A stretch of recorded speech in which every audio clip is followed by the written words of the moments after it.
ವಿದ್ಯಾರ್ಥಿಗಳೇ, ಎಲ್ಲರಿಗೂ ಪ್ರೀತಿಪೂರ್ವಕವಾದ ನಮಸ್ಕಾರಗಳು. ವಿದ್ಯಾರ್ಥಿಗಳೇ, ನಾನು ಈಗ ಒಂದು ಶುಭ ನುಡಿಯನ್ನ ಹೇಳ್ತೀನಿ. ಅದು ಯಾವುದರ ಬಗ್ಗೆ ತಿಳಿಸುತ್ತೆ ಅನ್ನೋದನ್ನ ತಾವು ಹೇಳ್ತೇವೆ. ಈಗ ನೋಡಿ, ಬಂಧುಗಳಾದವರು ಬಂದುಂಡು ಹೋಗುವರು, ಬಂಧನವ ಕಳೆಯಲರಿಯರು, ಗುರುವಿಗಿಂತ ಬಂಧುಗಳು ಉಂಟೆ ಸರ್ವಜ್ಞ. ಇನ್ನೊಂದ್ಸಲ ಹೇಳ್ತೀನಿ ನೋಡ್ರಿ, ಬಂಧುಗಳಾದವರು ಬಂದುಂಡು ಹೋಗುವರು, ಬಂಧನವ ಕಳೆಯಲರಿಯರು, ಗುರುವಿಗಿಂತ ಬಂಧುಗಳು ಉಂಟೆ ಸರ್ವಜ್ಞ. ಹಾಗಾದ್ರೆ ಯಾರ ವಚನ? ಯಾರ ವಚನ? ಸರ್ವಜ್ಞ ಕವಿಯ ವಚನ. ಸರ್ವಜ್ಞ ಕವಿ ಏನ್ ಬರೆದಿದ್ದಾನೆ? ವಚನಗಳನ್ನ ಬರೆದಿದ್ದಾನೆ. ಹಾಗಾದ್ರೆ ಈ ವಚನ ಯಾವುದರ ಬಗ್ಗೆ ತಿಳಿಸಿಕೊಡುತ್ತೆ? ಬಂಧುಗಳ ಬಗ್ಗೆ ತಿಳಿಸಿಕೊಡುತ್ತೆ. ಗುರುವಿನ ಮಹತ್ವದ ಬಗ್ಗೆ ತಿಳಿಸಿಕೊಡುತ್ತೆ. ಇಲ್ಲಿ ನೋಡ್ರಿ, ಬಂಧುಗಳಾದವರು, ಬಂಧು ಅಂದ್ರೇನು? ನೆಂಟರು. ಬಂಧುಗಳಾದವರು ಏನ್ ಮಾಡ್ತಾರೆ? ಬಂದುಂಡು ಹೋಗ್ತಾರೆ. ನಾವೇನು ಮನೆಯಲ್ಲಿ ಸಿಹಿ ಊಟ ಮಾಡಿರ್ತೀವೋ ಅದು ಸ್ವೀಕರಿಸಿ ಹೋಗ್ಬಿಡ್ತಾರೆ.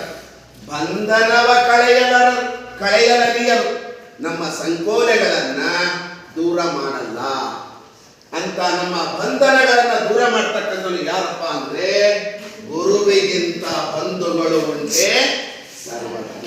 ಬಂಧುಗಳಿಗಿಂತ ಶ್ರೇಷ್ಠರಾದವರು ಯಾರಪ್ಪ ಅಂದ್ರೆ ಗುರು ಅಂತಕ್ಕಂಥವನು. ಯಾಕಂದ್ರೆ ಗುರು ನಮ್ಮೆಲ್ಲ ಕಷ್ಟಗಳನ್ನ ಸಂಕೋಲೆಗಳನ್ನ ದೂರ ಮಾಡಿಬಿಟ್ಟು ನಮಗೆ ಒಳ್ಳೆಯ ಮಾರ್ಗವನ್ನ ತೋರಿಸ್ತಾನೆ. ಅದಕ್ಕೆ ನಮ್ಮೆಲ್ಲರಿಗೂ ಕೂಡ ಯಾರ ಉಪದೇಶ ಬೇಕು? ಗುರುವಿನ ಉಪದೇಶ ಬೇಕು. ಅದಕ್ಕಾಗಿನೇ ಗುರುವಿನ ಗುಲಾಮನಾಗುವ ತನಕ ದೊರೆಯದಣ್ಣ ಮುಕುತಿ ಅಂತ ಹೇಳ್ಬಿಟ್ಟು ಮಹಾಪುರುಷರು ಹೇಳಿರ್ತಕ್ಕಂಥ ಮಾತನ್ನ ನೀವೆಲ್ಲರೂ ಕೂಡ ಕೇಳಿದಿರಿ. ಓಕೆ ವಿದ್ಯಾರ್ಥಿಗಳೇ, ಈಗ ಸರ್ವಜ್ಞನ ವಚನವನ್ನ ತಿಳ್ಕೊಂಡಾದ್ಮೇಲೆ ಒಂದು ಪ್ರಶ್ನೆಯನ್ನು ನಾನು ಕೇಳ್ತೇನೆ. ಕೂಡಲ ಸಂಗಮ ದೇವ ಅಂಕಿತ ಎಂಬ ಹೆಸರಿನಿಂದ ಪ್ರಸಿದ್ಧರಾದವರು ಯಾರು? ಅಥವಾ ವಚನಗಳನ್ನ ಬರೆದವರು ಯಾರು? ಕೂಡಲ ಸಂಗಮ ದೇವ ಎಂಬ ಅಂಕಿತವನ್ನ ಇಟ್ಟುಕೊಂಡು ವಚನವನ್ನ ಬರೆದವರು ಯಾರು ಹೇಳಿ? ಬಸವಣ್ಣನವರು. ಕೂಡಲ ಸಂಗಮ ದೇವ ಅಂಕಿತವನ್ನ ಇಟ್ಕೊಂಡು ವಚನವನ್ನ ಬರೆದಿರ್ತಕ್ಕಂಥ ಯಾರು? ಬಸವಣ್ಣನವರು ಅಂತಕ್ಕಂಥ.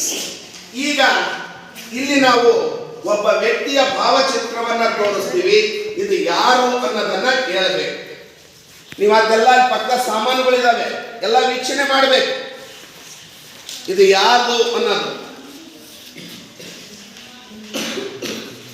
ಈ ಭಾವಚಿತ್ರ ಯಾವ ವ್ಯಕ್ತಿಯದು ಹೇಳಮ್ಮ? ಆಯ್ದಕ್ಕಿ ಮಾರಯ್ಯ. ತಪ್ಪು ಉತ್ತರ ಹೇಳಿ ಸರ್. ಬಸವಣ್ಣ. ತಪ್ಪು ಉತ್ತರ ಹೇಳಿ ಸರ್. ಮೂಳಿಗೆ ಮಾರಯ್ಯ. ತಪ್ಪು ಉತ್ತರ. ಅಡಪದ ಅಪ್ಪಣ್ಣ. ಇದು ಸರಿಯಾದ ಉತ್ತರ. ನೋಡ್ರಿ, ಎಲ್ಲ ಸಾಮಾನುಗಳು ಕೆಳಗಿದ್ದಾವೆ, ಅಬ್ಸರ್ವ್ ಮಾಡ್ರಿ. ಅವು ಯಾವ ಸಾಮಾನುಗಳು ಅನ್ನೋ ನಮ್ಗೆಲ್ಲರಿಗೂ ಚಿರಪರಿಚಿತ ಇದೆ. ಹೌದಾ? ಹೌದಲ್ರಿ ಸರ್? ನೋಡ್ರಿ, ಅಲ್ಲಿ ಪಕ್ಕದಾಗ ಏನೇನು ಇಟ್ಕೊಂಡಿದ್ದಾನೆ, ನೀರು ಇಟ್ಕೊಂಡಿದ್ದಾನೆ, ಎಲ್ಲ ಇಟ್ಕೊಂಡಿದ್ದಾನೆ. ಹೌದಾ? ಓಕೆ, ಕೂತ್ಕೊಳ್ಳಿ. ಈ ಭಾವಚಿತ್ರದಲ್ಲಿರ್ತಕ್ಕಂಥ ವ್ಯಕ್ತಿ ಯಾರು? ಅಡಪದ ಅಪ್ಪಣ್ಣ ಅನ್ನೋದು ಆಯ್ತು. ನೆಕ್ಸ್ಟ್, ಇಳೆ ನಿಮ್ಮ ದಾನ, ಬೆಳೆ ನಿಮ್ಮ ದಾನ, ಸುಳಿದು ಬೀಸುವ ವಾಯು ನಿಮ್ಮ ದಾನ, ನಿಮ್ಮ ದಾನವನ್ನುಂಡು ಅನ್ಯರ ನೊಗಳುವ ಕುನ್ನಿಗಳೆಂಬೆನೇನೆ ಕಾಣ ರಾಮನಾಥ. ಇನ್ನೊಂದ್ಸಲ ಹೇಳ್ತೀನಿ. ಇಳೆ ನಿಮ್ಮ ದಾನ, ಬೆಳೆ ನಿಮ್ಮ ದಾನ, ಸುಳಿದು ಬೀಸುವ ವಾಯು ನಿಮ್ಮ ದಾನ, ನಿಮ್ಮ ದಾನವನುಂಡು ಅನ್ಯರ ನೊಗಳುವ ಕುನ್ನಿಗಳೆಂಬೆನೇ ಕಾಣ ರಾಮನಾಥ. ಹಾಗಾದ್ರೆ ಈ ವಚನ ಯಾರ ವಚನ? ಕೈ ಎತ್ತಿ ಹೇಳಮ್ಮ ತಾಯಿ. ಜೇಡರ ದಾಸಿಮಯ್ಯ. ಹೇಳಿದ್ರಲ್ಲ ಹೆಸರು? ಜೇಡರ ದಾಸಿಮಯ್ಯನ ವಚನದ ಅಂಕಿತ ಏನಪ್ಪಾ ಅಂತಂದ್ರೆ ರಾಮನಾಥ ಅಂತ ಹೇಳಿ ಕರಿತೀವಿ. ಓಕೆ, ನೆಕ್ಸ್ಟ್ ಹಾವೇರಿ ಜಿಲ್ಲೆಯ ರಾಣೆಬೆನ್ನೂರು ತಾಲೂಕಿನ ಚೌಡದಾನಪುರದಲ್ಲಿ ಜನಿಸಿರ್ತಕ್ಕಂಥ ವ್ಯಕ್ತಿ ಆತ. ಅಂಬಿಗ ಕಾಯಕವನ್ನ ಮಾಡ್ತಾ ಇದ್ದ. ಆತನ ಹೆಸರು ಏನು? ಆಲೋಚನೆ ಮಾಡಿ ನೋಡ್ರಿ. ಹಾವೇರಿ ಜಿಲ್ಲೆಯ ರಾಣೆಬೆನ್ನೂರು ತಾಲೂಕಿನ ಚೌಡದಾನಪುರದಲ್ಲಿ ಜನಿಸಿರ್ತಕ್ಕಂಥ ವ್ಯಕ್ತಿ ಆತ. ಅಂಬಿಗ ಅನ್ನುವಂತ ಕಾಯಕವನ್ನ ಮಾಡ್ತಾ ಇದ್ದ. ಅಂಬಿಗ ಅಂದ್ರೇನು? ದೋಣಿಯನ್ನ ನಡೆಸ್ತಕ್ಕಂಥವ್ರು. ಹೇಳಿ ಸರ್. ಅಂಬಿಗರ ಚೌಡಯ್ಯ ಅಂತಕ್ಕಂಥದ್ದು ಇಲ್ಲಿ ಬರ್ತದೆ. ಓಕೆ, ನೆಕ್ಸ್ಟ್ ಕೊನೆಯ ಪ್ರಶ್ನೆ. ಕಲ್ಯಾಣದಲ್ಲಿ ಬಸವಣ್ಣನವರು ಒಂದು ಶೂನ್ಯ ಪೀಠವನ್ನ ಸ್ಥಾಪನೆ ಮಾಡ್ತಾರೆ. ಆ ಶೂನ್ಯ ಪೀಠದ ಅಧ್ಯಕ್ಷರಾಗಿದ್ದವರು ಯಾರು? ಶೂನ್ಯ ಪೀಠದ ಅಧ್ಯಕ್ಷರಾಗಿದ್ದ ಹೇಳಮ್ಮ. ಅಲ್ಲಮ ಪ್ರಭು ಸರಿಯಾದ ಉತ್ತರ. ನೋಡ್ರಿ, ಈಗೆಲ್ಲದೂ ತಿಳ್ಕೊಂಡ್ರಿ. ಯಾರ್ಯಾರು ತಿಳ್ಕೊಂಡ್ರಿ? ಸರ್ವಜ್ಞನ ವಚನವನ್ನ ತಿಳ್ಕೊಂಡ್ರಿ. ಕೂಡಲ ಸಂಗಮ ದೇವ ಬಸವಣ್ಣನವರ ವಚನದ ಅಂಕಿತವನ್ನ ತಿಳ್ಕೊಂಡ್ರಿ. ನೆಕ್ಸ್ಟ್ ಆಮೇಲೆ ಅಡಪದ ಅಪ್ಪಣ್ಣನ ಬಗ್ಗೆ ತಿಳ್ಕೊಂಡ್ರಿ. ಅಂಬಿಗರ ಚೌಡಯ್ಯನ ಬಗ್ಗೆ ತಿಳ್ಕೊಂಡ್ರಿ. ಆಮೇಲೆ ನೆಕ್ಸ್ಟ್ ಜೇಡರ ದಾಸಿಮಯ್ಯನ ಬಗ್ಗೆ ತಿಳ್ಕೊಂಡ್ರಿ. ಕೊನೆಯದಾಗಿ ಅಲ್ಲಮ ಪ್ರಭು.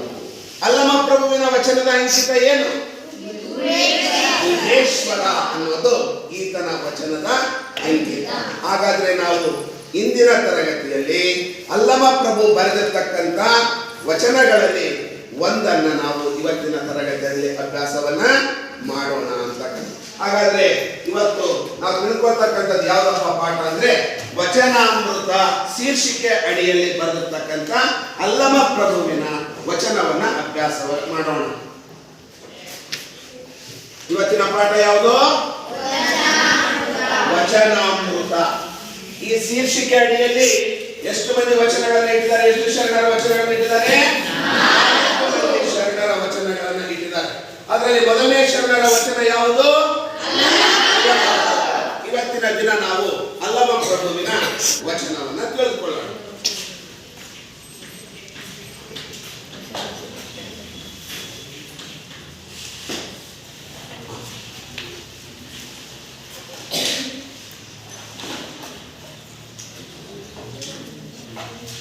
ಇಲ್ಲಿ ನಿಮಗೆಲ್ಲ ಗೊತ್ತಿದೆ ಅಲ್ಲಮ ಪ್ರಭು ಗೀತೆ ಎಲ್ಲರಿಗೂ ಕಾಣುತ್ತಾ? ಅಲ್ಲಮ ಪ್ರಭು 12ನೇ ಶತಮಾನದ ಶ್ರೇಷ್ಠ ವಚನಕಾರ ಅಲ್ಲಮ ಪ್ರಭು. ಅದೇ ರೀತಿಯೇ ಅಲ್ಲಮ ಪ್ರಭುವನ 694 ವಚನಗಳಿದ್ದಾವೆ. ಸಿದ್ದೇಶ್ವರ ಸ್ವಾಮೀಜಿಯವರು 694 ವಚನಗಳ ಒಂದು ಭಾವಾರ್ಥವನ್ನ ಬರೆದಿದ್ದಾರೆ. ಅಲ್ಲಮ ಪ್ರಭುವಿನ ವಚನ ಸಿದ್ದೇಶ್ವರ ಸ್ವಾಮೀಜಿಯವರು ಈ ಒಂದು ಅಲ್ಲಮ ಪ್ರಭುವಿನ ವಚನ 694 ವಚನಗಳಿಗೆ ಭಾವಾರ್ಥವನ್ನ ಬರೆದಿರ್ತಕ್ಕಂಥ. ಎಲ್ಲರಿಗೂ ಕಾಣುತ್ತಾ? ಸಿದ್ದೇಶ್ವರ ಸ್ವಾಮೀಜಿ ಹೆಸರು ಕೇಳಿದಿರಲ್ಲ? ಮಹಾಜ್ಞಾನಿ, ಗೊತ್ತಾಯ್ತಾ? ಸರಳ ಜೀವಿ, ಅರ್ಥ ಆಯ್ತಾ? ಅವರು ಬರೆದಿರ್ತಕ್ಕಂಥ ಇದು ಒಂದು ವಚನದ ಭಾವಾರ್ಥ. ಅದೇ ರೀತಿ ವಚನಗಳ ಶಬ್ದಾರ್ಥಗಳನ್ನು ತಿಳಿಸ್ತಕ್ಕಂಥ ವೀರಶೈವ ಪರಿಭಾಷಾ ಪದಕೋಶ, ಇದು ವಚನದಲ್ಲಿ ಬರುವಂತಹ ಪದಗಳ ಅರ್ಥವನ್ನು ತಿಳಿಸಿಕೊಡುತ್ತೆ. ಈಗ ಹೆಂಗ ನಾವು ಪಠ್ಯಪುಸ್ತಕದಲ್ಲಿ ಬರುವಂತಹದಕ್ಕೆ ಡಿಕ್ಷನರಿ ಉಪಯೋಗಿಸ್ತೀವೋ ಹಂಗ ವಚನಗಳಿಗೆ ಸಂಬಂಧಪಟ್ಟಂತೆ ಪದಗಳ ಅರ್ಥವನ್ನು ನಾವು ತಿಳ್ಕೋಬಹುದು. ವೀರಶೈವ ಪರಿಭಾಷಾ ಪಾರಿಭಾಷಿಕ ಕೋಶ ಇದೆ. ಅದೇ ರೀತಿಯ ನೆಕ್ಸ್ಟ್ ಅಲ್ಲಮ ಪ್ರಭುವಿನ ಜೀವನ ಚರಿತ್ರೆಯನ್ನ ಒಳಗೊಂಡಿರ್ತಕ್ಕಂಥ ಚಾಮರಸ ಕವಿ ಬರೆದಿರ್ತಕ್ಕಂಥ ಪ್ರಭುಲಿಂಗ ಲೀಲೆ, ಇದು ಅಲ್ಲಮನ ಜೀವನ ಚರಿತ್ರೆಯ ಬಗ್ಗೆ ತಿಳಿಸ್ತಕ್ಕಂಥ ಒಂದು ಕೃತಿ. ಇದು ಕನ್ನಡದ ಮೊಟ್ಟ ಮೊದಲ ವಚನಕಾರ. ಹೇಳಿದ್ರಲ್ಲ ನೀವು, ರಾಮನಾಥ ಅಂಕಿತ ನಾಮದಿಂದ ಪ್ರಸಿದ್ಧರಾದವರು ಯಾರು? ಒಂದು ಸಂಕ್ಷಿಪ್ತ ಜೀವನ ಚರಿತ್ರೆಯನ್ನು ತಿಳಿಸುವಂತಹ ಒಂದು ಪುಸ್ತಕ. ಈಗ ನಾವು ಈ ಪದ್ಯವನ್ನು ಬರೆದಿರ್ತಕ್ಕಂಥ ಅಲ್ಲಮ ಪ್ರಭುವಿನ ಪರಿಚಯವನ್ನ ತಿಳಿದುಕೊಳ್ಳೋಣ. ಎಲ್ಲರ ಟೆಕ್ಸ್ಟ್ ಬುಕ್ ತೆಗಿರಿ, ಪುಟ ಸಂಖ್ಯೆ 56. ಯಾರಾದ್ರೂ ಒಬ್ರು ಓದ್ತೀರಾ? ಓದಿ ಸರ್. ನುಡಿಗಾರರ ಪರಿಚಯ. ಅಲ್ಲಮ ಪ್ರಭು 12ನೇ ಶತಮಾನದ ಪ್ರಸಿದ್ಧ ಚಿಂತಕ, ತತ್ವಜ್ಞಾನಿ, ಶಿವಶರಣ ಮತ್ತು ವಚನಕಾರ. ಈತನು ಜನಿಸಿದ್ದು ಶಿವಮೊಗ್ಗ ಜಿಲ್ಲೆಯ ಶಿಕಾರಿಪುರ ತಾಲೂಕಿನ ಬಳ್ಳಿಗಾವಿಯಲ್ಲಿ. ಈತನ ತಂದೆ ನಿರಹಂಕಾರ ಮತ್ತು ತಾಯಿ ಸುಜ್ಞಾನಿ. ಈತ ಕಲ್ಯಾಣದಲ್ಲಿ ಬಸವಣ್ಣ ಸ್ಥಾಪಿಸಿದ ಶೂನ್ಯ ಪೀಠದ ಅಧ್ಯಕ್ಷನಾಗಿ ಅನೇಕರಿಗೆ ಮಾರ್ಗದರ್ಶನ ನೀಡಿದವನು. ಅವನು ಒಬ್ಬ ಅನುಭಾವಿ. ಸತ್ಯಶೋಧನೆಯೇ ಅವನ ಜೀವನದ ಪರಮ ಗುರಿಯಾಗಿತ್ತು. ಅವನ ವಚನಗಳು ಬೆರಗು ಮತ್ತು ಬೆಡಗಿನಿಂದ ಕೂಡಿವೆ. ಗುಹೇಶ್ವರ ಎಂಬುದು ಈತನ ವಚನಗಳ ಅಂಕಿತ. ಈಗ ನೋಡ್ರಿ, ಅಲ್ಲಮ ಪ್ರಭುವಿನ ಜೀವನ ಮತ್ತು ಸಾಧನೆಗಳ ಒಂದು ಸಂಕ್ಷಿಪ್ತ ಪರಿಚಯವನ್ನ ತಿಳಿದುಕೊಳ್ಳೋಣ. ಅಲ್ಲಮ ಪ್ರಭು ಯಾರಪ್ಪ ಅಂದ್ರೆ 12ನೇ ಶತಮಾನದಲ್ಲಿ ಬರುವಂತಹ ಒಬ್ಬ ಶ್ರೇಷ್ಠವಾಗಿರ್ತಕ್ಕಂಥ ವಚನಕಾರ, ಶಿವಶರಣ, ಚಿಂತಕ ಮತ್ತು ತತ್ವಜ್ಞಾನಿ ಆಗಿದ್ದ. ಅರ್ಥ ಆಯ್ತ್ರೆ? ಅಲ್ಲಮ ಪ್ರಭು 12ನೇ ಶತಮಾನದಲ್ಲಿ ಬರುವಂತಹ ಒಬ್ಬ ಶ್ರೇಷ್ಠ ವಚನಕಾರ, ಶಿವಶರಣ, ತತ್ವಜ್ಞಾನಿ ಮತ್ತು ಚಿಂತಕ ಆಗಿದ್ದ ಅಂತಕ್ಕಂಥದ್ದು. ಹಾಗಾದ್ರೆ ಅಲ್ಲಮ ಪ್ರಭುವಿನ ಕಾಲ ಎಷ್ಟು ಅನ್ನಂಗಾಯ್ತು? 12ನೇ ಶತಮಾನ. ಮತ್ತು ವಚನ ಸಾಹಿತ್ಯ ಬೆಳೆದು ಬಂದದ್ದು ಎಷ್ಟನೇ ಶತಮಾನ? 12ನೇ ಶತಮಾನ. ಅದೇ ರೀತಿ ಈಗ ಅಲ್ಲಮ ಪ್ರಭುವಿನ ಕಾಲ ಎಷ್ಟಪ್ಪ ಅಂದ್ರೆ 12ನೇ ಶತಮಾನ. ಕಾಲ 12ನೇ ಶತಮಾನ.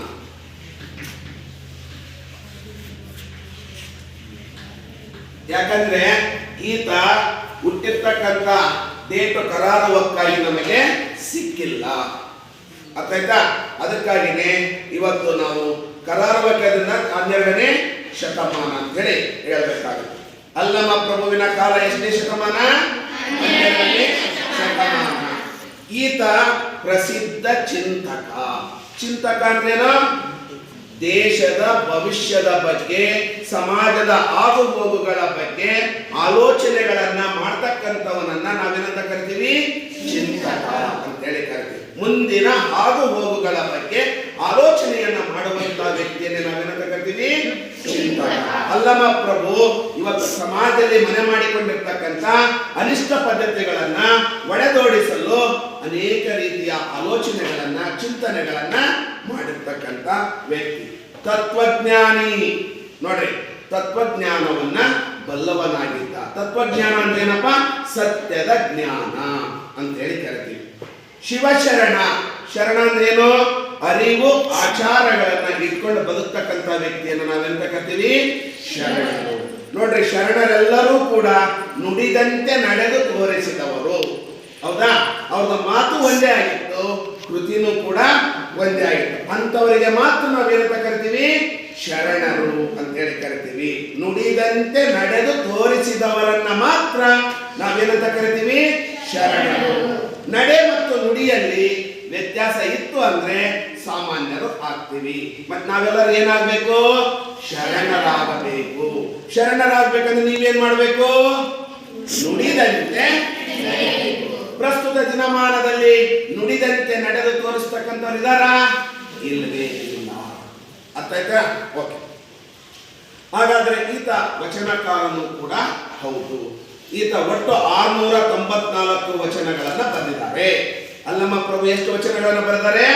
694 ವಚನಗಳನ್ನ ಬರೆದಿದ್ದಾರೆ. ಹಾಗಾಗಿ ಈತನು ಜನಿಸಿದ್ದ ಜನ್ಮಸ್ಥಳ ಯಾವುದಪ್ಪ ಅಂದ್ರೆ ಶಿವಮೊಗ್ಗ ಜಿಲ್ಲೆಯ ಶಿಕಾರಿಪುರ ತಾಲೂಕಿನ ಬಳ್ಳಿಗಾವಿ ಅನ್ನೋದು ಈತನ ಒಂದು ಜನ್ಮಸ್ಥಳ. ಅಲ್ಲಮ ಪ್ರಭುವಿನ ಜನ್ಮಸ್ಥಳ ಯಾವುದು? ಶಿವಮೊಗ್ಗ ಜಿಲ್ಲೆ ಶಿಕಾರಿಪುರ ತಾಲೂಕು.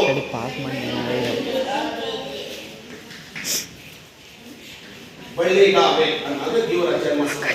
ನೋಡ್ರಿ, ಬಳ್ಳಿಗಾವೆಯಲ್ಲಿ ಏನ ಬಳ್ಳಿಗಾವೆ ಅಥವಾ ಬಳ್ಳಿಗಾವಿ ಏನ ಈತನ ಜನ್ಮಸ್ಥಳ ಯಾವುದು? ಶಿವಮೊಗ್ಗ ಜಿಲ್ಲೆಯ ಶಿಕಾರಿಪುರ ತಾಲೂಕಿನ ಬಳ್ಳಿಗಾವೆ. ಶಿವಮೊಗ್ಗ ಯಾವ ಪ್ರದೇಶ? ಮಲೆನಾಡ ಪ್ರದೇಶ. ಮಲೆನಾಡ ಪ್ರದೇಶದಲ್ಲಿ ನಮ್ಮ ರಾಷ್ಟ್ರ ಕವಿ ಯಾರು? ಕುವೆಂಪುರವರು. ಆಮೇಲೆ ಅಕ್ಕಮಾದೇವಿ, ಆಕೆ ಕೂಡ ಶಿವಮೊಗ್ಗ ಡಿಸ್ಟಿಕ್ನವರು. ಶಿವಮೊಗ್ಗ ಡಿಸ್ಟಿಕ್ನಲ್ಲಿ ಬರ್ತಕ್ಕಂಥ ಉಡುತಡಿ ಎನ್ನುವಂಥ ಗ್ರಾಮದಲ್ಲಿ ಜನಿಸಿರ್ತಕ್ಕಂಥ ಅಲ್ಲಮ ಪ್ರಭುನು ಕೂಡ ಬಳ್ಳಿಗಾವಿಯಲ್ಲಿ ಜನಿಸಿದ. ಬಳ್ಳಿಗಾವಿಯಲ್ಲಿ ನಮ್ಮ ಸಂಸ್ಥೆಯ ಪ್ರೌಢಶಾಲೆನೂ ಕೂಡ ಇದೆ. ಅಲ್ಲಮ ಪ್ರಭು ಪ್ರೌಢಶಾಲೆ ಬಳ್ಳಿಗಾವಿ ಅಂತ ಹೇಳಿಬಿಟ್ಟು ಇಲ್ಲಿ ಇದೆ. ಅಲ್ಲಮ ಪ್ರಭು ಜನಿಸಿದ ಜನ್ಮಸ್ಥಳ ಯಾವುದು? ಮಲೆನಾಡ ಪ್ರದೇಶವಾಗಿರ್ತಕ್ಕಂಥ ಶಿವಮೊಗ್ಗ ಜಿಲ್ಲೆಯ ಶಿಕಾರಿಪುರ ತಾಲೂಕಿನ ಬಳ್ಳಿಗಾವಿ ಅನ್ನೋದು ಇವರ ಜನ್ಮಸ್ಥಳ. ಹಾಗಾದ್ರೆ ಅಲ್ಲಮ ಪ್ರಭುವಿನ ತಂದೆ ತಾಯಿಯರ ಹೆಸರೇನು? ನಿರಹಂಕಾರ ಮತ್ತು ಸುಜ್ಞಾನಿ. ತಂದೆ ನಿರಹಂಕಾರ, ತಾಯಿ ಸುಜ್ಞಾನಿ.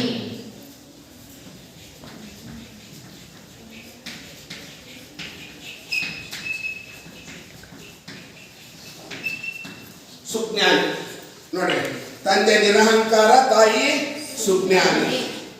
ಈತ ಏನ್ ಮಾಡ್ತಿದ್ದಪ್ಪ ಅಂತಂದ್ರೆ ಬನವಾಸಿಯ ಮಧುಕೇಶ್ವರ ದೇವಾಲಯದಲ್ಲಿ ಮದ್ದಲೆ ಬಡಿಯುವಂತಹ ಕಾಯಕವನ್ನ ಮಾಡ್ತಾ ಇದ್ದ. ಮದ್ದಲೆ ಬಾರಿಸುತ್ತಿದ್ದ. ಕದಂಬರ ಆಳ್ವಿಕೆ ಕಾಲದ ದೇವಸ್ಥಾನ ಯಾವುದು? ಬನವಾಸಿ. ಆ ಬನವಾಸಿಯ ಮಧುಕೇಶ್ವರ ದೇವಾಲಯದಲ್ಲಿ ಮದ್ದಲೆಯನ್ನ ಬಾರಿಸ್ತಾ ಇದ್ದ. ಯಾರು? ಅಲ್ಲಮ ಪ್ರಭು ಅಂತಕ್ಕಂಥದ್ದು ಇಲ್ಲಿ ಬರ್ತದೆ.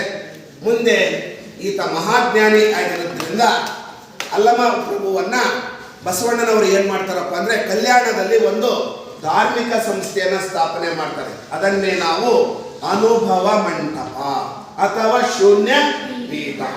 ನಾಳೆ ನೀವು ಕೇಳಿದ್ರೆ ಹೇಳ್ಬೇಕಾಗತ್ತೇನೋ, ಬಸವಣ್ಣನವರು ಕಲ್ಯಾಣದಲ್ಲಿ ಸ್ಥಾಪಿಸಿದ ಧಾರ್ಮಿಕ ಸಂಸ್ಥೆಯ ಹೆಸರೇನು? ಶೂನ್ಯ ಪೀಠ ಅಥವಾ ಅನುಭವ. ಆ ಶೂನ್ಯ ಪೀಠಕ್ಕೆ ಅಧ್ಯಕ್ಷರನ್ನಾಗಿ ಯಾರನ್ನ ಮಾಡ್ತಾರೆ? ಪ್ರಭುವನ್ನ ಮಾಡ್ತಾರೆ. ಯಾಕಂದ್ರೆ ಮಹಾಜ್ಞಾನಿಯಾಗಿದ್ದ. ಅದಕ್ಕಾಗಿ ಬಸವಣ್ಣನವರು ಅಲ್ಲಮ ಪ್ರಭುವನ್ನ ಕಲ್ಯಾಣದಲ್ಲಿ ಸ್ಥಾಪಿಸಿರ್ತಕ್ಕಂಥ ಶೂನ್ಯ ಪೀಠಕ್ಕೆ ಅಧ್ಯಕ್ಷರನ್ನಾಗಿ ಮಾಡ್ತಾರೆ. ಇವರು ಅಲ್ಲಿ ಬಂದಂತ ಎಲ್ಲ ಅನುಭವ ಮಂಟಪದಲ್ಲಿ ಬಂದಿರತಕ್ಕಂಥ ಶರಣೆಯರಿಗೆ ಉತ್ತಮ ರೀತಿಯ ಮಾರ್ಗದರ್ಶನವನ್ನ ಮಾಡಿದ್ರು ಅಂತಕ್ಕಂಥದ್ದು ಇಲ್ಲಿ ಬರ್ತದೆ. ಈತ ಒಬ್ಬ ಅನುಭವಿ ಆಗಿದ್ದ. ಇವರ ಜೀವನದ ಪರಮ ಗುರಿ ಏನಾಗಿತ್ತಪ್ಪ ಅಂದ್ರೆ ಸತ್ಯ ಶೋಧನೆಯೇ ಇವರ ಜೀವನದ ಪರಮ ಗುರಿಯಾಗಿತ್ತು. ಸತ್ಯವನ್ನ ಕಂಡುಹಿಡಿಬೇಕು ಅನ್ನೋದೇ ಇವರ ಜೀವನದ ಗುರಿಯಾಗಿತ್ತು.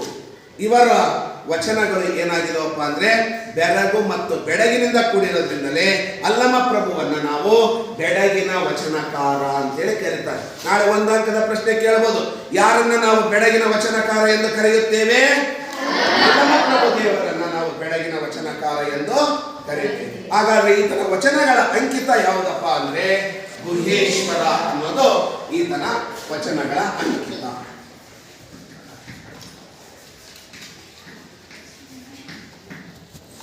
ಗುಹೇಶ್ವರ ಅನ್ನೋದು ಈತನ ವಚನದ ಅಂಕಿತ.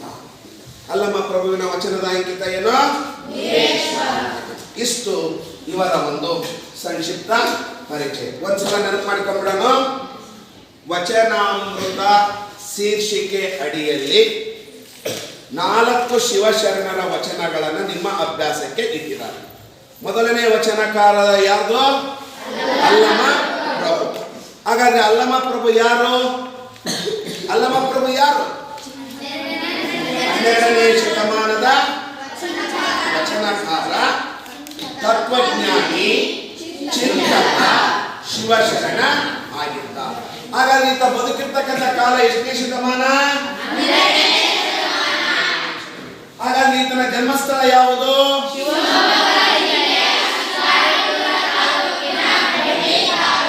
ಅಲ್ಲಮ ಪ್ರಭುವಿನ ತಂದೆ ತಾಯಿಯರ ಹೆಸರೇನು?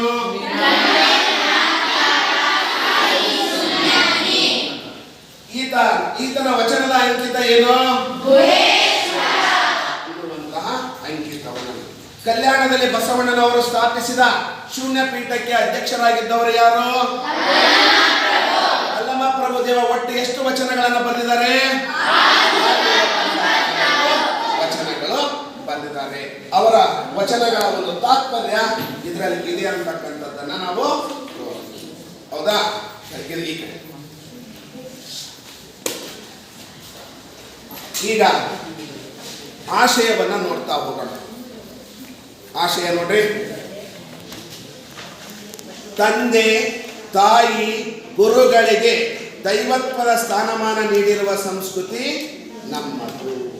ನೋಡ್ರಿ, ನಮ್ಮ ಭಾರತೀಯ ಸಂಸ್ಕೃತಿಯಲ್ಲಿ ಯಾರಿಗೆ ವಿಶಿಷ್ಟ ಸ್ಥಾನ ಅಂತಂದ್ರೆ ಜನ್ಮ ಕೊಟ್ಟಂತಹ ತಂದೆ ತಾಯಿಗಳಿಗೆ ಮತ್ತು ವಿದ್ಯೆಯನ್ನ ಕಲಿಸಿರ್ತಕ್ಕಂಥ ಗುರುವಿಗೆ ಭಾರತೀಯ ಸಂಸ್ಕೃತಿಯಲ್ಲಿ ಅತ್ಯಂತ ಮಹತ್ವದ ಪೂಜ್ಯನೀಯ ಸ್ಥಾನವನ್ನ ಕೊಡಲಾಗಿದೆ ಅಂತಕ್ಕಂಥದ್ದು. ಅದಕ್ಕಾಗಿಯೇ ಮಾತೃದೇವೋ ಭವ, ಪಿತೃದೇವೋ ಭವ, ಆಚಾರ್ಯ ದೇವೋ ಭವ ಅಂತೇಳಿ ಇರೋದು. ಅದಕ್ಕೆ ತಂದೆ ತಾಯಿ ಗುರುಗಳಿಗೆ ಯಾವ ಸ್ಥಾನವನ್ನ ನೀಡಿದೆ? ದೈವತ್ವದ ಸ್ಥಾನವನ್ನ ನೀಡಲಾಗಿದೆ. ದೈವತ್ವ ಅಂದ್ರೇನು? ದೇವರ ಸ್ಥಾನ. ದೈವತ್ವ ಅಂದೇನಪ್ಪ? ನೋಡ್ರಿ, ಜನ್ಮ ಕೊಟ್ಟ ತಂದೆ ತಾಯಿಗಳಿಗೆ ವಿದ್ಯೆ ಕಲಿಸಿದ ಗುರುವಿಗೆ ನಮ್ಮ ಭಾರತೀಯ ಸಂಸ್ಕೃತಿಯಲ್ಲಿ ಯಾವ ಸ್ಥಾನವನ್ನ ಕೊಡಲಾಗಿದೆಯಪ್ಪ ಅಂತಂದ್ರೆ ದೇವರ ಸ್ಥಾನವನ್ನ ತಂದೆಯೇ ದೇವರು, ತಾಯಿಯೇ ದೇವರು, ಗುರುವೇ ದೇವರು ಅಂತ. ಯಾಕಂದ್ರೆ ದೇವರಿಗಿಂತಲೂ ಶ್ರೇಷ್ಠನಾದವನು ಯಾರಪ್ಪ ಅಂದ್ರೆ ಗುರು. ಯಾಕಂದ್ರೆ ದೇವರು ಇರುವಂತ ಮಾರ್ಗವನ್ನ ತೋರಿಸ್ತಕ್ಕಂಥವನು ಯಾರು? ಗುರು. ಅರಮುನಿದರೆ ಗುರು ಕಾಯುವನು ಅನ್ನುವಂತ ಒಂದು ಉಕ್ತಿ ನೀವೆಲ್ಲರೂ ಕೇಳಿದ್ದೀರಿ. ಗುರುವಿನ ಸ್ಥಾನ ಬಹಳ ಪವಿತ್ರವಾದದ್ದು.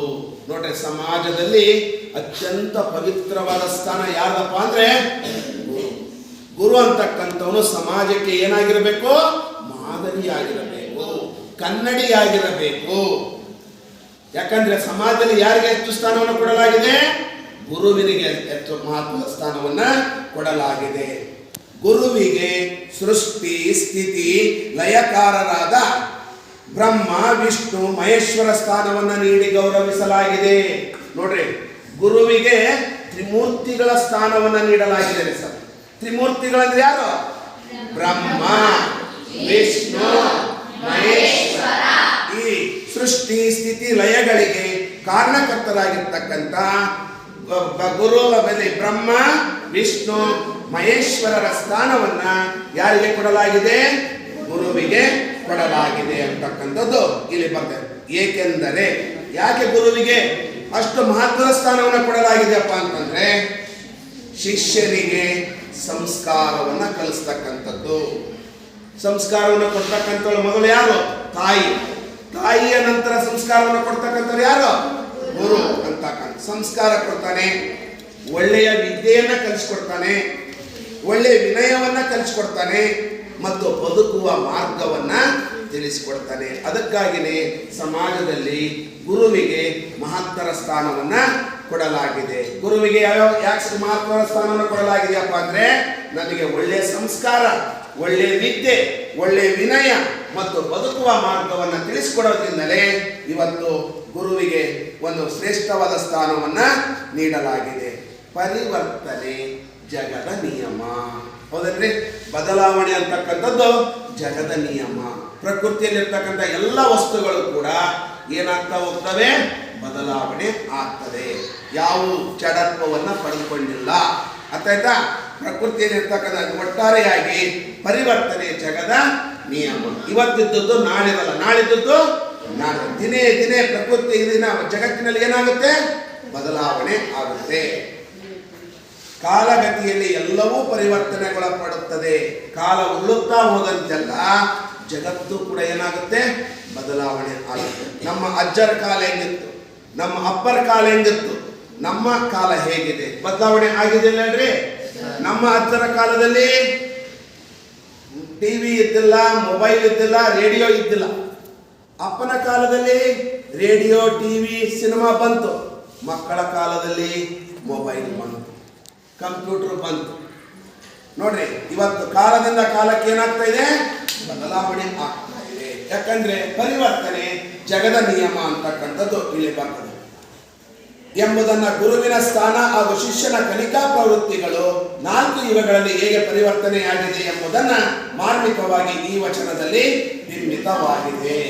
ಗುರುವಿನ ಸ್ಥಾನ ಮತ್ತು ಶಿಷ್ಯನ ಕಲಿಕಾ ಪ್ರವೃತ್ತಿಗಳು 4 ಯುಗಗಳಲ್ಲಿ ಹೇಗೆ ಬದಲಾವಣೆ ಆಗಿವೆ ಎಂಬುದನ್ನು ತಿಳಿಸಿಕೊಡುತ್ತೆ. 4 ಯುಗಗಳು ಅಂದ್ರೆ ಗೊತ್ತಿದವಲ್ಲ ನಿಮಗೆ? 4 ಯುಗಗಳ ಹೆಸರನ್ನು ಹೇಳಿ ನೋಡೋಣ. ಒಂದನೇದು ಕೃತಯುಗ, ಎರಡನೇದು ತ್ರೇತಾಯುಗ, ದ್ವಾಪರ ಯುಗ,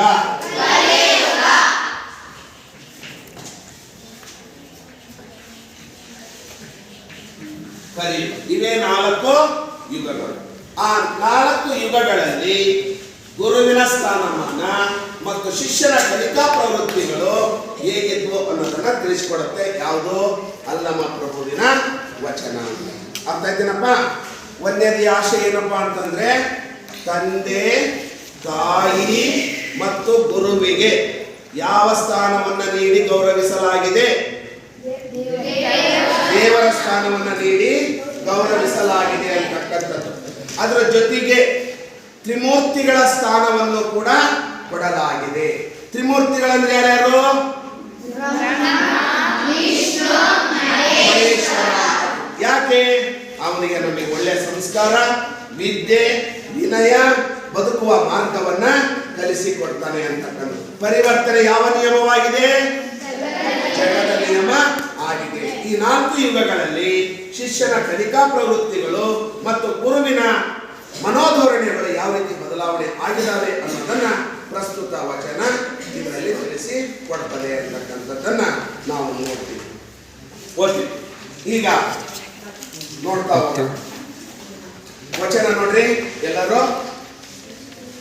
ಕೃತಯುಗದಲ್ಲಿ ಶ್ರೀ ಗುರು ಶಿಷ್ಯಂಗೆ ಬಡಿದು ಬುದ್ಧಿಯ ಕಲಿಸಿದರೆ ಆಗಲಿ ಮಹಾಪ್ರಸಾದವೆಂದೆನಯ್ಯ. ತ್ರೇತಾಯುಗದಲ್ಲಿ ಶ್ರೀ ಗುರು ಶಿಷ್ಯಂಗೆ ಬೈದು ಬುದ್ಧಿಯ ಕಲಿಸಿದರೆ ಆಗಲಿ ಮಹಾಪ್ರಸಾದವೆಂದೆನಯ್ಯ. ದ್ವಾಪರ ಯುಗದಲ್ಲಿ ಶ್ರೀ ಗುರು ಶಿಷ್ಯಂಗೆ ಚಂಕಿಸಿ ಬುದ್ಧಿಯ ಕಲಿಸಿದರೆ ಆಗಲಿ ಮಹಾಪ್ರಸಾದವೆಂದೆನಯ್ಯ. ಕಲಿಯುಗದಲ್ಲಿ ಶ್ರೀ ಗುರು ಶಿಷ್ಯಂಗೆ ವಂದಿಸಿ ಬುದ್ಧಿಯ ಕಲಿಸಿದರೆ ಆಗಲಿ ಮಹಾಪ್ರಸಾದವೆಂದೆನಯ್ಯ. ಗುಹೇಶ್ವರ, ನಿಮ್ಮ ಕಾಲದ ಕಟ್ಟಳೆಯ ಕಲಿತನಕ್ಕೆ ನಾ ಬೆರಗಾದೆನು. ನೋಡಿದ್ರಲ್ಲ ಈ ವಚನ. ಈ ವಚನದಲ್ಲಿ ಬರುವಂತಹ ವ್ಯಾಕರಣಾಂಶಗಳನ್ನ ಪಟ್ಟಿ ಮಾಡಬೇಕು. ಯಾರು ಹೇಳ್ತೀರಿ? ಈ ಒಂದು ಬಸವ ಅಲ್ಲಮ ಪ್ರಭುವಿನ ವಚನದಲ್ಲಿ ಬರುವಂತಹ ವ್ಯಾಕರಣಾಂಶಗಳು ಹೇಳಿ ಸರ್. ತತ್ಸಮ ತದ್ಭವ ಏನಪ್ಪ? ಯುಗ, ಜುಗ. ಸರಿಯಾದ ಉತ್ತರ. ನೆಕ್ಸ್ಟ್.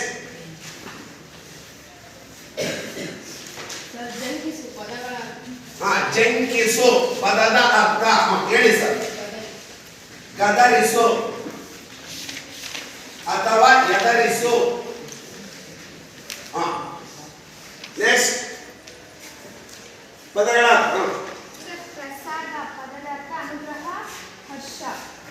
ಪ್ರಸಾದ ಅಂದ್ರೆ ಪದದ ಅರ್ಥ ಅನುಗ್ರಹ ಅಥವಾ ದಯೆ ಅಂತ ಹೇಳ್ತಾರೆ.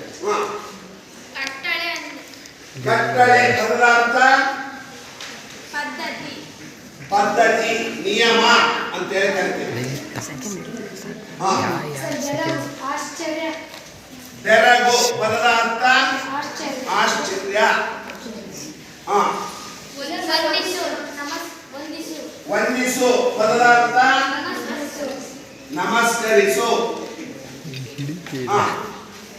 ನೆಕ್ಸ್ಟ್ ಆಯ್ತಾ? ಈ ಪದದಲ್ಲಿರ್ತಕ್ಕಂಥ ವ್ಯಾಕರಣಾಂಶಗಳು. ಇನ್ನೊಂದು ಬರುತ್ತೆ ಪ್ರಸಾದ, ತತ್ಸಮ, ಅಸಾದ, ತದ್ಭವ.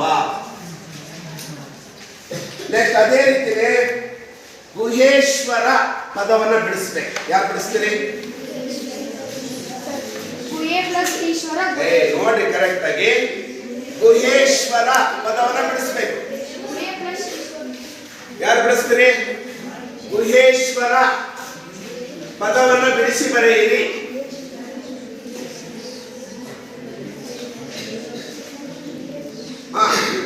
ಯಾರಿಲ್ವಾ? ಗುಹ ಪ್ಲಸ್ ಈಶ್ವರ.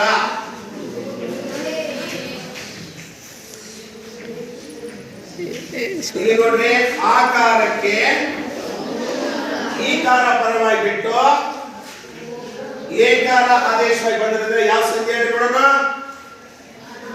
ಆಕಾರಕ್ಕೆ ಈಕಾರ ಪರವಾಗಿ ಏಕಾರ ಬಂದಿದೆ. ಯಾವ ಸಂಖ್ಯೆ? ಗುಹ ಪ್ಲಸ್ ಈಶ್ವರ, ಗುಹೇಶ್ವರ. ಯಾವ ಸಂಧಿ ನೋಡಿ? ಹೇಳಿ ಕರೆಕ್ಟ್. ಯಾವುದು? ಗುಣಸಂಧಿ. ಇಲ್ಲಿ ಗುಣಸಂಧಿಯ ನಿಯಮ ಏನಪ್ಪಾ ಅಂದ್ರೆ ಆಕಾರಗಳಿಗೆ ಈಕಾರಗಳು ಪರವಾದಾಗ ಅವೆರಡರ ಸ್ಥಾನದಲ್ಲಿ ಏಕಾರ ಆದೇಶವಾಗಿ ಬರುತ್ತೆ. ಆಕಾರಗಳಿಗೆ ಉಪಕಾರಗಳು ಪರವಾದಾಗ ಅವೆರಡರ ಸ್ಥಾನದಲ್ಲಿ ಓಕಾರ ಆದೇಶವಾಗಿ ಬರುತ್ತೆ. ಆಕಾರಗಳಿಗೆ ಋಕಾರ ಪರವಾದಾಗ ಅವೆರಡರ ಸ್ಥಾನದಲ್ಲಿ ಅರ್ಕಾರ ಆದೇಶವಾಗಿ ಬರುತ್ತೆ.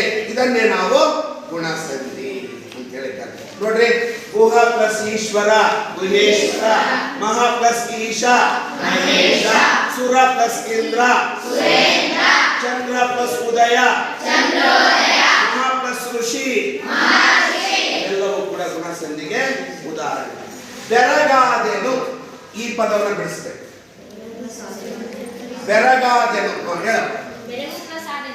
ಬೆರಗು ಪ್ಲಸ್ ಆದೆನು ಯಾವ ಸಂಧಿ?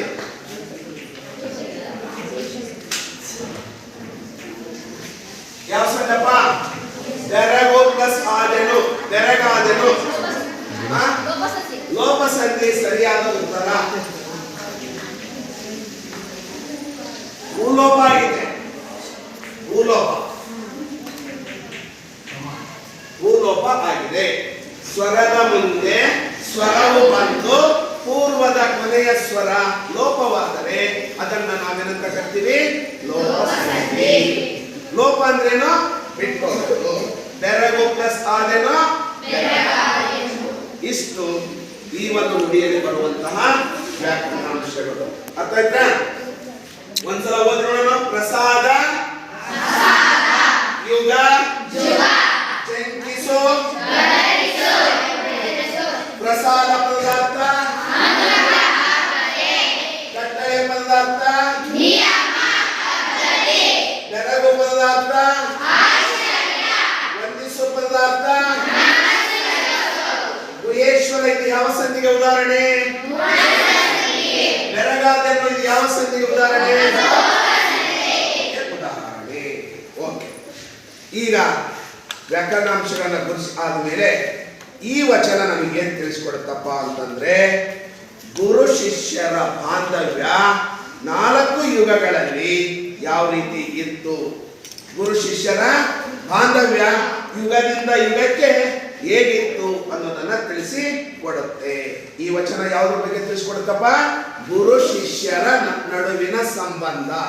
4 ಯುಗಗಳಲ್ಲಿ ಗುರು ಶಿಷ್ಯರ ನಡುವಿನ ಸಂಬಂಧ ಹೇಗಿತ್ತು, ಶಿಷ್ಯನ ಕಲಿಕಾ ಪ್ರವೃತ್ತಿಗಳು ಹೇಗಿದ್ವು ಅನ್ನೋದನ್ನ ಈ ಒಂದು ಪ್ರಸ್ತುತ ವಚನ ತಿಳಿಸಿಕೊಡುತ್ತೆ. ಹಾಗಾದ್ರೆ 4 ಯುಗಗಳ ಪರಿಚಯವನ್ನು ತಿಳ್ಕೊಂಡಿದ್ದೀರಿ ನೀವು. ಯಾವ್ಯಾವು? ಕೃತಯುಗ,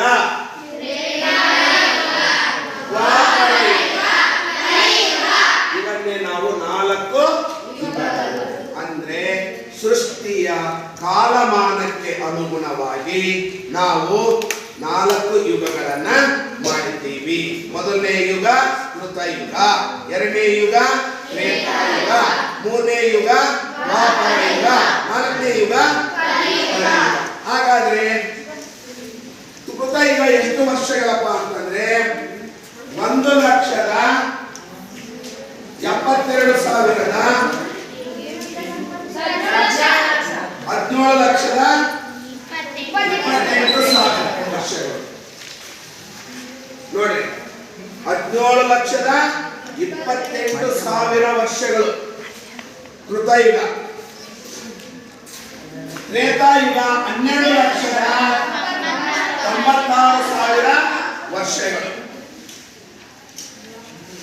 ದ್ವಾಪರ ಯುಗ 8,64,000 ವರ್ಷಗಳು. ಕಲಿಯುಗ 4,32,000 ವರ್ಷಗಳು. ನೋಡಿ, ನೆನಪಿಟ್ಕೊಳ್ಳಿ, ಅತಿ ಹೆಚ್ಚು ವರ್ಷಗಳನ್ನು ಹೊಂದಿರೋದು ಯಾವುದು? ಕೃತಯುಗ 17,28,000 ವರ್ಷಗಳು. ತ್ರೇತಾಯುಗ 12,96,000 ವರ್ಷಗಳು. ದ್ವಾಪರ ಯುಗ 8,64,000 ವರ್ಷಗಳು. ಕಲಿಯುಗ 4,32,000 ವರ್ಷಗಳು. 4 ಯುಗಗಳಲ್ಲಿ ಧರ್ಮ ಹೇಗಿತ್ತಪ್ಪ ಅಂದ್ರೆ, ಕೃತಯುಗದಲ್ಲಿ ಧರ್ಮ 4 ಕಾಲುಗಳನ್ನು ಒಳಗೊಂಡಿತ್ತು. ತ್ರೇತಾಯುಗದಲ್ಲಿ 3 ಕಾಲುಗಳನ್ನು ಒಳಗೊಂಡಿತ್ತು.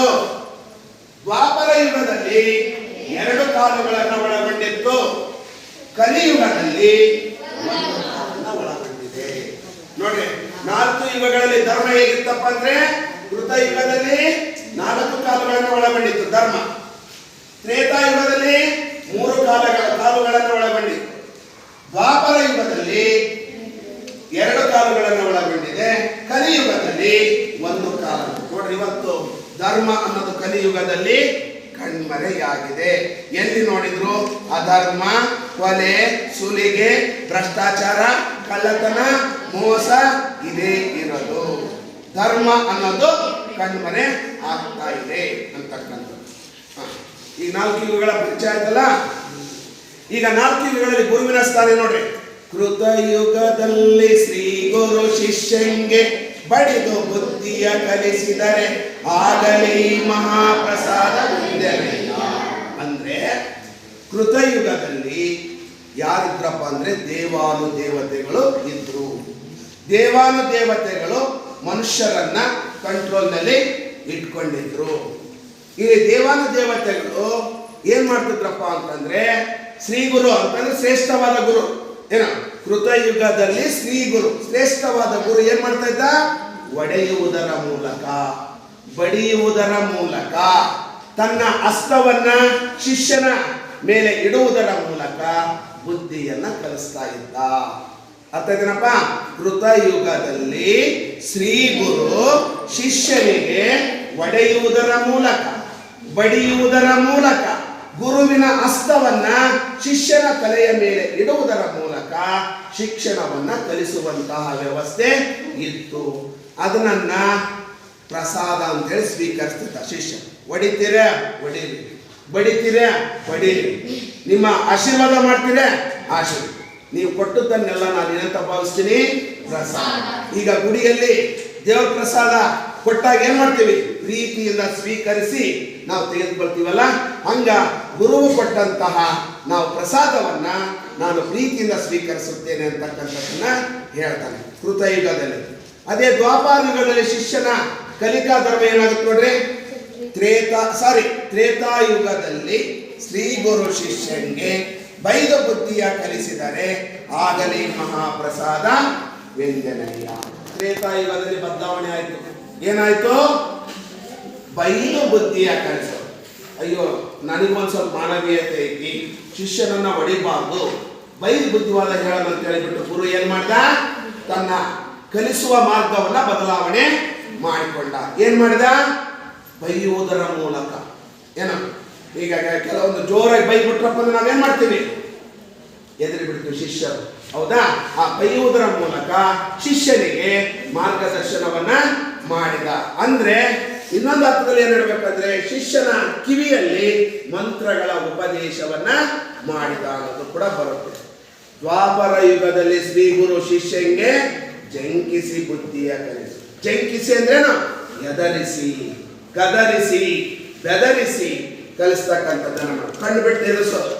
ಕಲಿತೀಯ ಇಲ್ಲ ಅಂತೇಳಿ ಕಣ್ಣು ಕೆಂಪು ಮಾಡಿಕೊಳ್ಳೋದು, ಹೌದಾ? ದ್ವಾಪರ ಯುಗದಲ್ಲಿ ಶ್ರೀ ಗುರು ಶಿಷ್ಯನಿಗೆ ಹೇಗೆ ಬುದ್ಧಿಯನ್ನು ಕಲಿಸ್ತಾ ಇದ್ದ? ಬೆದರಿಸುವುದರ ಮೂಲಕ, ಗದರಿಸುವುದರ ಮೂಲಕ, ಕಣ್ಬಿಡುವುದರ ಮೂಲಕ ಕಲಿಸ್ತಾ ಇದ್ದ.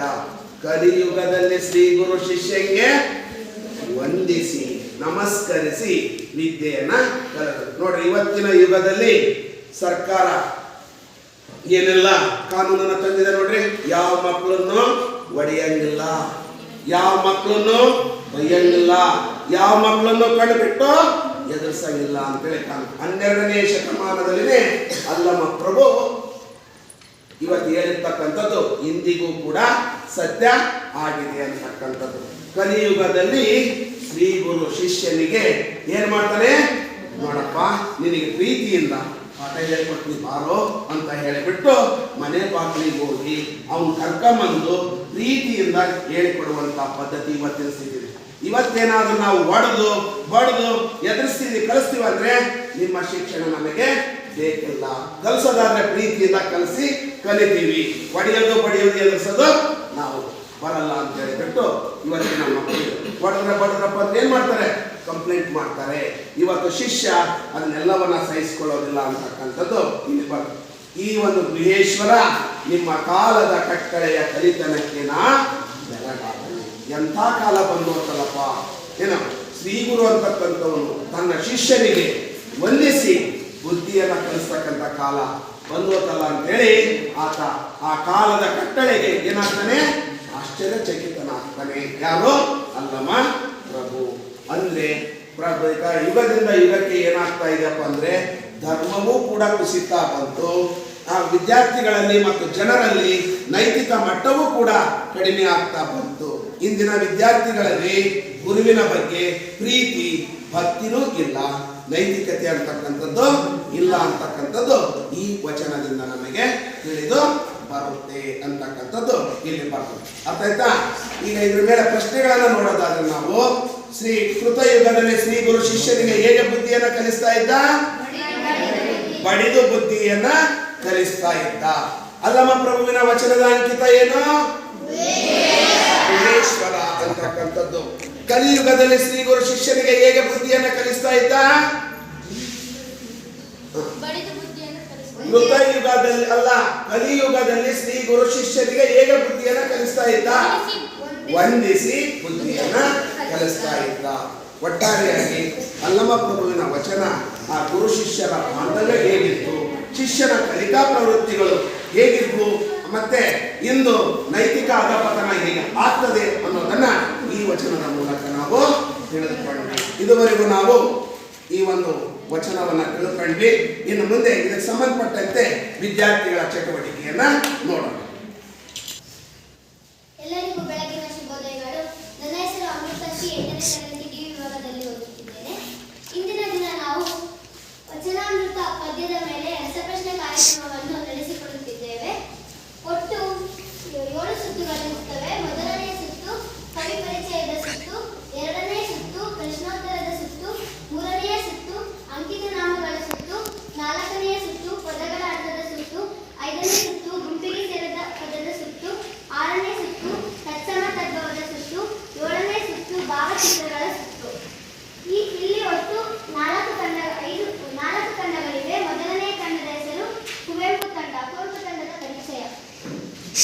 ನಮ್ಮ ತಂಡದ ಹೆಸರು ಕುವೆಂಪು ತಂಡ. ನನ್ನ ಹೆಸರು ತಾರಕೇಶ್ವರಿ ಎಸ್, 8ನೇ ತರಗತಿ ಡಿ ವಿಭಾಗ. ನನ್ನ ತಂಡದ ಹೆಸರು ಕುವೆಂಪು ತಂಡ. ನನ್ನ ಹೆಸರು ಸಹನಾ, 8ನೇ ತರಗತಿ ಡಿ ವಿಭಾಗ. ಬೇರೆ ತಂಡದ ಪರಿಚಯ.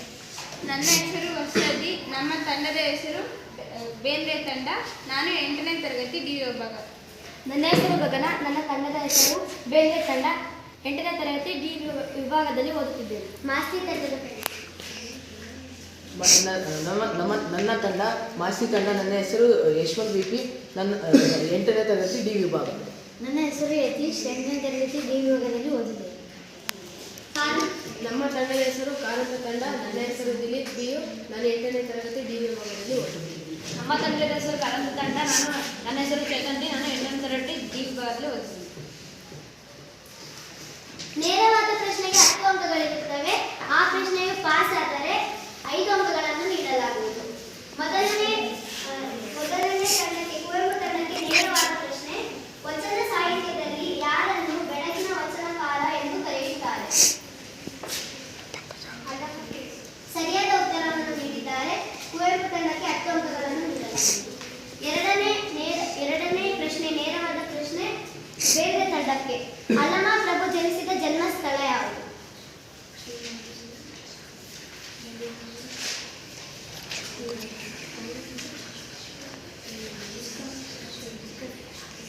ಶಿವಮೊಗ್ಗ ಜಿಲ್ಲೆಯ ಶಿಕಾರಿಪುರ ತಾಲೂಕಿನ ಬಳ್ಳಿಗಾವಿಯಲ್ಲಿ ಸರಿಯಾದ ಉತ್ತರವನ್ನು ನೀಡಿದ್ದಾರೆ.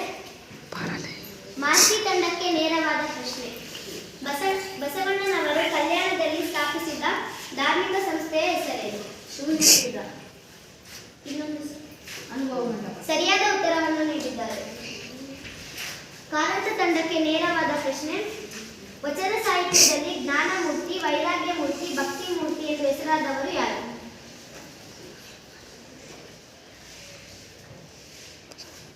ಶಿವಶರಣ.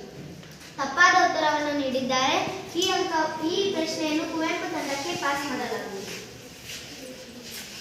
ವಚನ ಸಾಹಿತ್ಯದಲ್ಲಿ ಜ್ಞಾನಮೂರ್ತಿ, ವೈರಾಗ್ಯ ಮೂರ್ತಿ, ಭಕ್ತಿ ಮೂರ್ತಿ ಎಂದು ಹೆಸರಾದವರು ಯಾರು?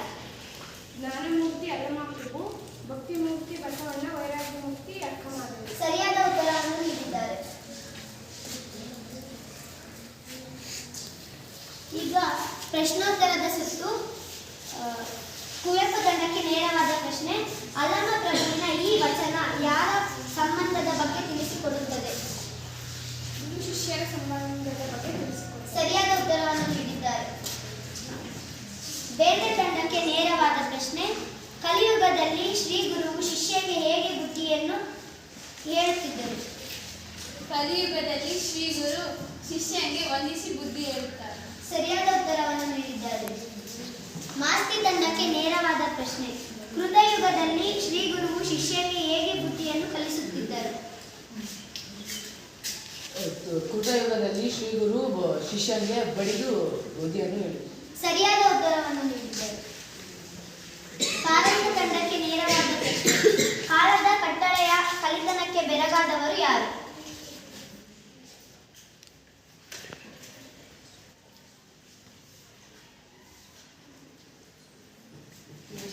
ತಪ್ಪಾದ ಉತ್ತರ. ಈ ಪ್ರಶ್ನೆಯನ್ನು ಕುವೆಂಪು ತಂಡಕ್ಕೆ ಪಾಸ್ ಮಾಡಲಾಗುವುದು. ಕಾಲದ ಕಟ್ಟಳೆಯ ಕಲಿತನಕ್ಕೆ ಬೆರಗಾದವರು ಯಾರು? ಅಲ್ಲಮ ಪ್ರಭು. ಸರಿಯಾದ ಉತ್ತರವನ್ನು ನೀಡಿದ್ದಾರೆ.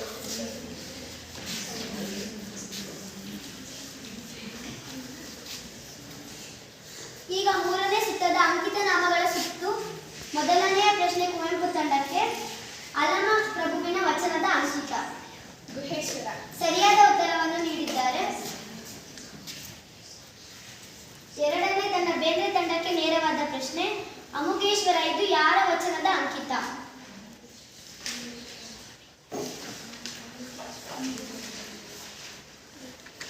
ಅಮುಗೆರೆ ಮಾಡಿ.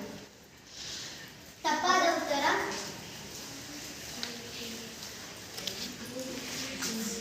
ಮಾಸ್ತಿ ತಂಡಕ್ಕೆ ನೇರವಾದ ಪ್ರಶ್ನೆ. ಶಿವಶರಣೆ ಲಿಂಗಮ್ಮ ಇವರ ವಚನದ ಅಂಕಿತ.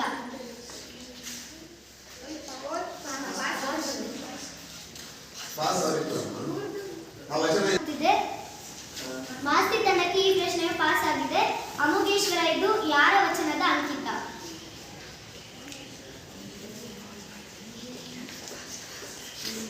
ಅಮುಗಿ ರಾಯಣ್ಣ.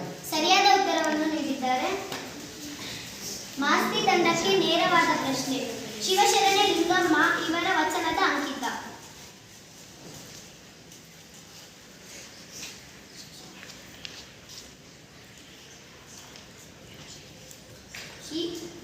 ಈ ಪ್ರಶ್ನೆಯನ್ನು ಕಾರಂತ ತಂಡಕ್ಕೆ ಪಾಸ್ ಮಾಡಲಾಗಿದೆ.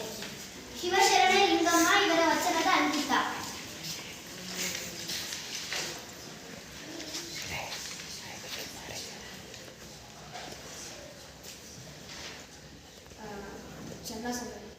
ತಪ್ಪಾದ ಉತ್ತರವನ್ನು ನೀಡಿದ್ದಾರೆ.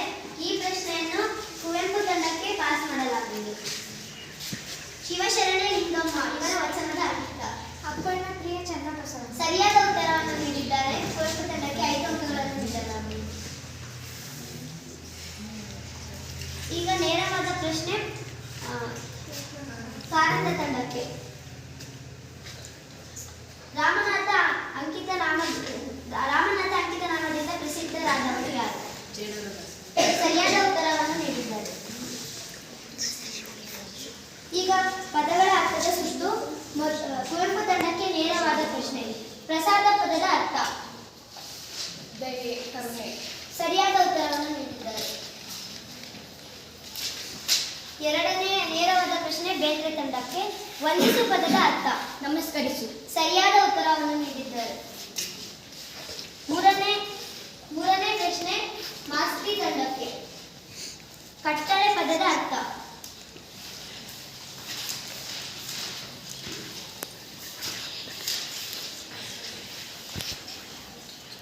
ಅಪ್ಪಣೆ. ತಪ್ಪಾದ ಉತ್ತರವನ್ನು ನೀಡಿದ್ದಾರೆ. ಕರೆಕ್ಟ್. ಉತ್ತರವನ್ನು ನೀಡಿದ್ದಾರೆ.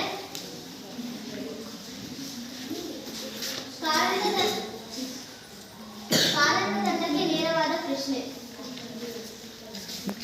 ದಂಕಿಸು ಪದದ ಅರ್ಥ. ಬೆದರಿಸು ಅಥವಾ ಬೆದರಿಸು. ಸರಿಯಾದ ಉತ್ತರ. ಈಗ ಮುಂದಿನ ಸುತ್ತನ್ನು ನನ್ನ ಸ್ನೇಹಿತೆಯಾದ ಪೂರ್ವಿಕಾ TS ರವರು ನಡೆಸಿಕೊಡಲಿದ್ದಾರೆ.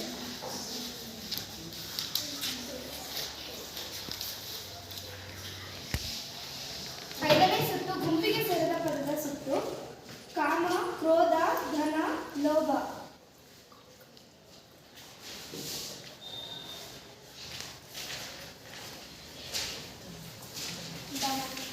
ಸರಿಯಾದ ಉತ್ತರ. ನೇರ ಪ್ರಶ್ನೆ. ಬೇರೆ ತಂಡಕ್ಕೆ ದ್ವಾಪರಾಯುಗ, ಕೃತಯುಗ, ಸುವರ್ಣಯುಗ, ಕಲಿಯುಗ. ಸುವರ್ಣಯುಗ. ಸರಿಯಾದ ಉತ್ತರ. ನೇರ ಪ್ರಶ್ನೆ. ಮಾಸ್ತಿ ತಂಡಕ್ಕೆ ಬಸವಣ್ಣ, ಕನಕದಾಸರು, ಅಲ್ಲಮಪ್ರಭು, ಆಯ್ದಕ್ಕಿ ಮಾರಯ್ಯ. ಸರಿಯಾದ ಉತ್ತರ. ನಾಲ್ಕನೇ ಪ್ರಶ್ನೆ. ಕಾರಂತ ತಂಡಕ್ಕೆ ವಂದಿಸು, ನಮಸ್ಕರಿಸು, ಪೂಜಿಸು, ಎರಗು. ಎರಗು. ಸರಿಯಾದ ಉತ್ತರ. ಆರನೇ ಸುತ್ತು ತತ್ಸಮ ತದ್ಭವದ ಸುತ್ತು.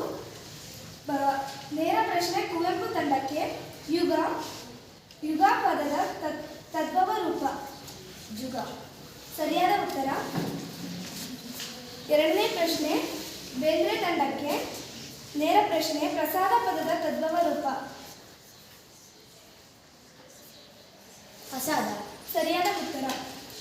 ನೇರ ಪ್ರಶ್ನೆ.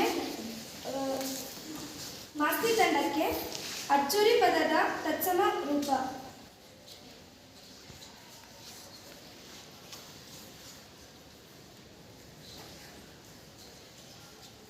ಪಾಸ್. ಅಚ್ಚುರಿ ಪದದ ತತ್ಸಮ ರೂಪ. ಕುವೆಂಪು ತಂಡಕ್ಕೆ ಪಾಸ್. ಅಚ್ಚುರಿ ಪದದ ತತ್ಸಮ ರೂಪ. ಅಚ್ಚುರಿ ಪದದ ತತ್ಸಮ ರೂಪ. ಅಚ್ಚರಿ ಪದದ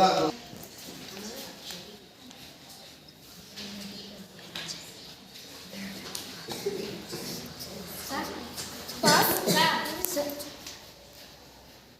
ಸಚ್ಚರಿ. ತಪ್ಪಾದ ಉತ್ತರ. ಆಡಿಯನ್ಸ್ ಆಡಿಯನ್ಸ್ ಯಾರಾದ್ರೂ ಹೇಳ್ಬೋದು. ಲಾಸ್ಟ್ ಯಾರಾದ್ರೂ ಹೇಳ್ಬೋದು. ಅಚ್ಚರಿ ಪದದ ತತ್ಸಮ ರೂಪ.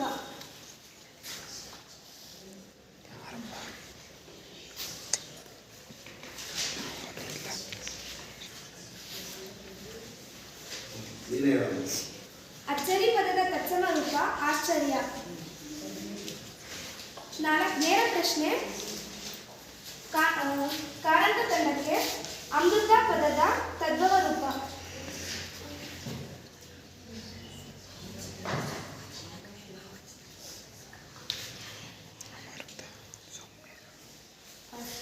ಪಾಸ್.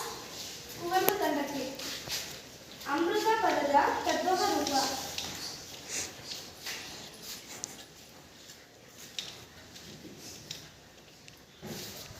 ಪಾಸ್. ವಿಷಾಮ.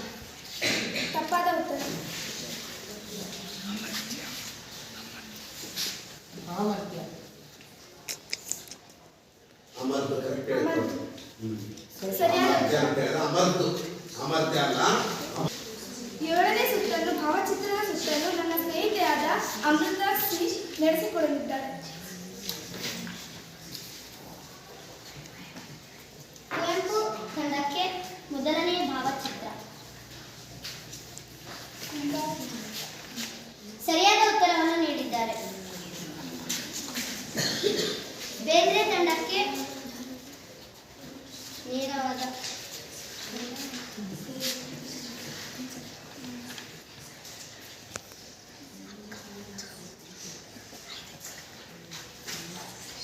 ಆಯ್ದಕ್ಕಿ ಲಕ್ಕಮ್ಮ. ತಪ್ಪಾದ ಉತ್ತರವನ್ನು ನೀಡಿದ್ದಾರೆ. ಪಾಸ್ ಮಾಡಲಾಗಿದೆ.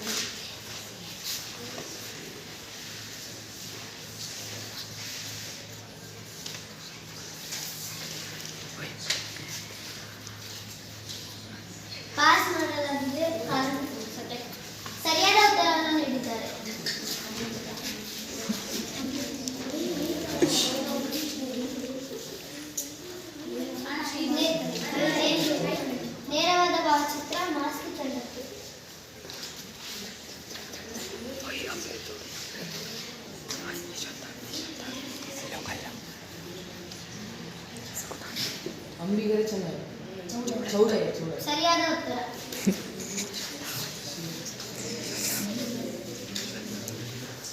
ನೇರವಾದ ಭಾವದಿಂದ ಕಾರಣ ಸರಿಯಾದ ಉತ್ತರ. ಇಲ್ಲಿಗೆ 7 ಸುತ್ತುಗಳು ಮುಕ್ತಾಯವಾಗಿದೆ.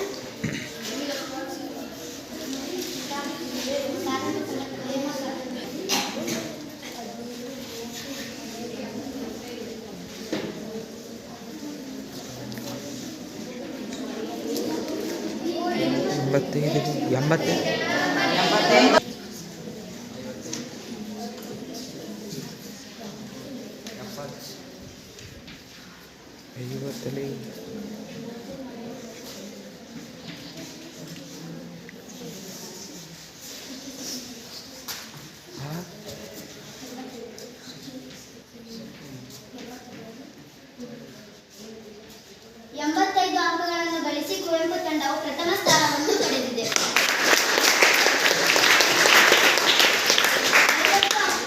60 ಅಂಕಗಳನ್ನು ಗಳಿಸಿ ಮಾಸ್ತಿ ತಂಡವು ದ್ವಿತೀಯ ಸ್ಥಾನವನ್ನು ಪಡೆದಿದೆ.